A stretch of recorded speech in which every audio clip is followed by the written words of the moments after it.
चिंटू एक छोटे से हरे भरे गांव में रहता था जिसका नाम था हरितपुर।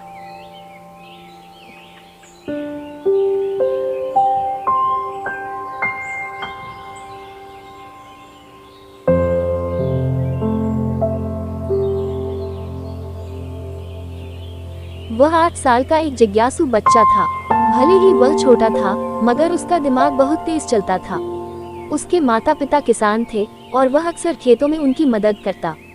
स्कूल में वह सबसे होशियार बच्चा माना जाता था और उसका सबसे प्रिय साथी था उसकी प्यारी बकरी मुनमुन। चिंटू की एक आदत थी, वह हर रोज एक नई बात सीखता और उसे गांव के बच्चों को सिखाता।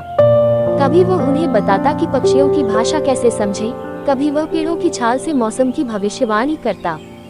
सब बच्चे उसे गांव का छोटा वैज्ञानिक कहते थे। एक दिन गांव के चौराहे पर एक बूढ़े बाबा आए। उनकी लंबी दाढ़ी, झुकी कमर और आंखों में एक रहस्यमय चमक थी।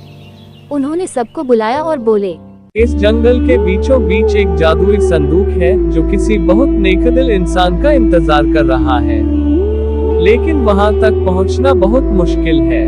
अब तक जो भी गया वापस नहीं लौटा।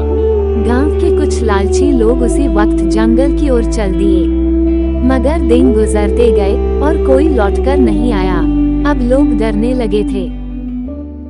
चिंटू की आंखों में चमक थी।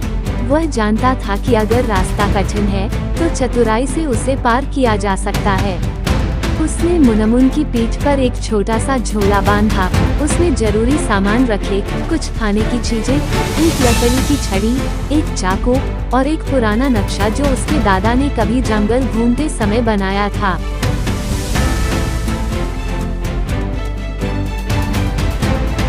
सुबह तड़के जब सूरज की पहली किरणें जमीन को छू रही थी, चिंटू और मुनमुन जंगल की ओर निकल पड़े।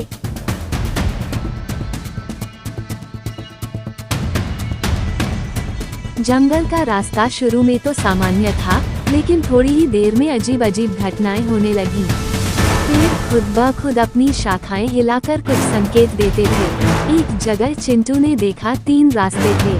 तभी एक तोता पेड़ पर बैठा चिल्लाया, सही रास्ता वही है जहाँ दिल की आवाज ले जाए। चिंटू ने अपने दिल की सुनी और बीच वाले रास्ते पर चला।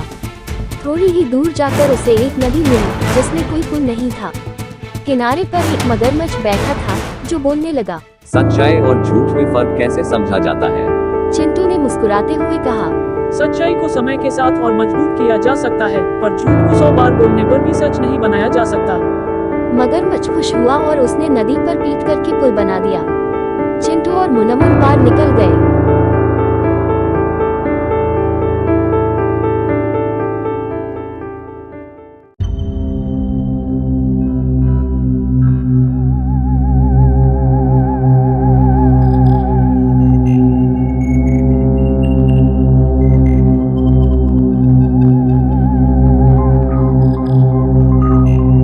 आगे बढ़ते हुए उन्हें एक अंधेरी गुफा मिली।